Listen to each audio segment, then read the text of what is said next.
y'all, welcome to ShelleyDuvallScream. This week I'll be talking about the Texas Chainsaw Massacre. As you can see, I have a bit of a different background this week. When I first started talking about doing this blog, my dad told me he had some pretty cool old movie posters downstairs in the basement. And the last one he pulled out happened to be this one. I got really excited, naturally, and demanded that the poster now belong to me. And knew I had to use it as my background for this week's post. So, the original Texas Chainsaw Massacre was released in 1974. It covers events that they claim took place the year prior, but if that were true, they would have happened during shooting for the film, so you can determine whether or not that's true for yourself. The film was written by a man named Kim Henkel and directed by Toby, I'm not entirely sure, Hooper. It stars Marilyn Burns as our resident scream queen, Sally, who has a really excellent performance in the movie. You could say that the second most important character is her brother Franklin, who's in a wheelchair. He is kind of a sourpuss. I really don't like his character, but he's definitely an important drive to the entire story. When I first saw this movie, I really fell in love with it, because it's so simple and it's really terrifying. The violence in this movie is always surprising, and while it's a little bit gory, it's really, really well done, and I appreciated that a lot. Something that really makes this movie is the shock factor. And I'm not just talking about the gore, I'm talking about those moments where all of a sudden something happens. It's not like, in ghost movies, haunting movies, where something jumps out and scares you, but it definitely surprises you and catches you off guard sometimes.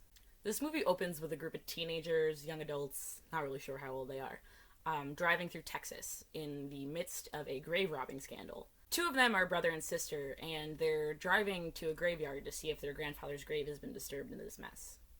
They find, luckily, that it hasn't, and they continue on their way. On the road, they pick up a hitchhiker. This is kind of the beginning of the really weird stuff that happens to these kids.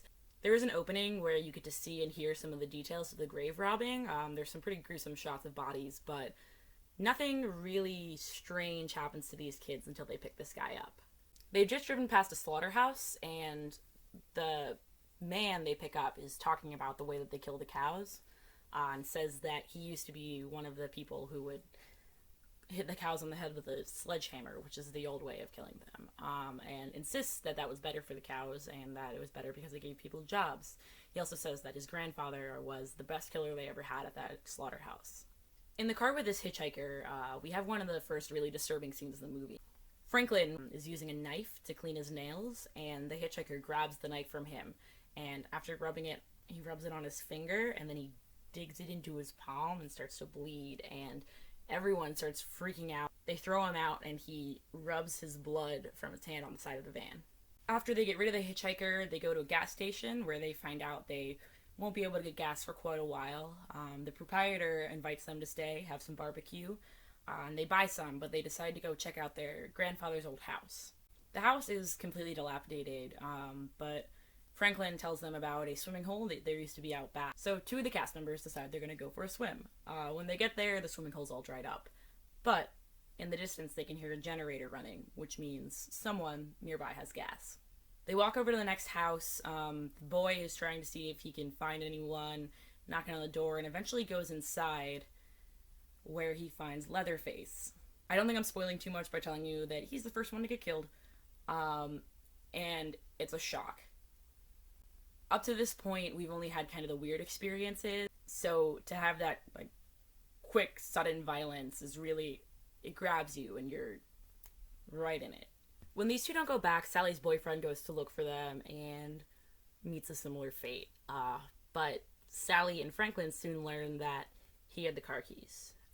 They're waiting for their friends to come back. They're getting real scared, and they're not sure how they're going to get Franklin anywhere without the keys, considering he's in a wheelchair.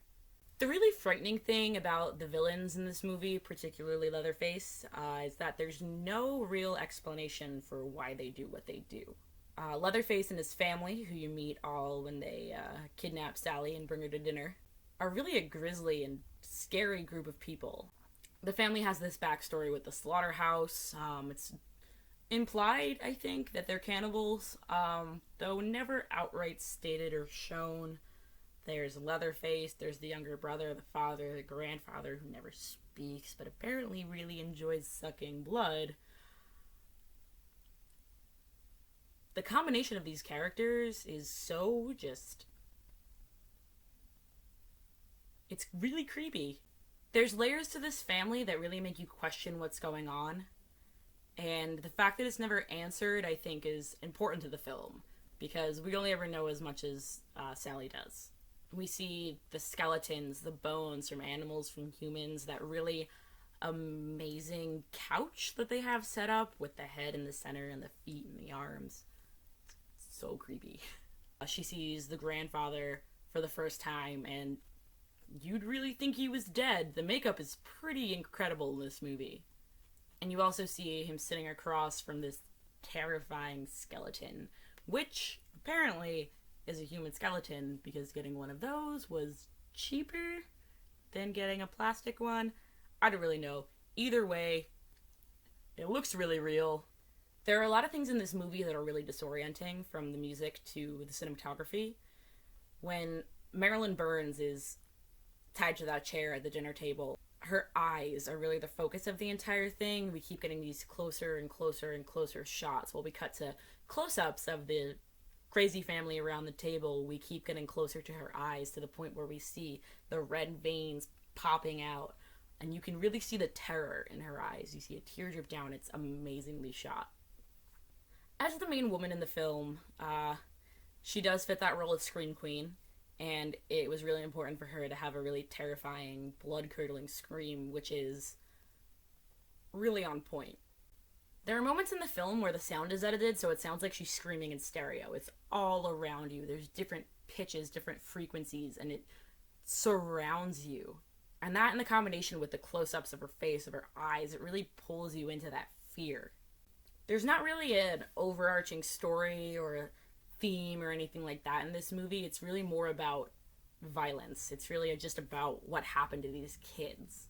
Unlike 28 Days Later, it doesn't try to pose too many questions. It's more of a shock film, which is a little bit more related to the Blair Witch Project.